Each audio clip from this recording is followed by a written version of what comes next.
Banda Aceh merupakan salah satu kota paling utara di Sumatera.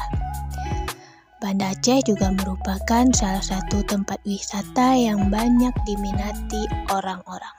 Ulele salah satunya. Di Ulele, pengunjung dapat menemukan berbagai jajanan rakyat dan kuliner nikmat lainnya. Di Ulele, pengunjung juga bisa menikmati enaknya kopi Aceh dari mobil kopi yang berjualan di sepanjang jalan Ulele. Aceh terkenal dengan kopi gayo.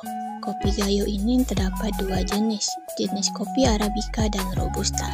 Nah, mobil kopi yang saya kunjungi kali ini menggunakan jenis biji kopi Arabica. Kopi Arabica memiliki tekstur yang lembut dan tidak pekat saat sudah diseduh. Selain kopi, ternyata mobil kopi juga menjual berbagai aneka minuman lainnya. Hal ini sangat cocok dijadikan tempat bercengkrama bagi siapa saja yang ingin berkunjung. Demikian kunjungan saya kali ini. Selamat mencoba dan terima kasih.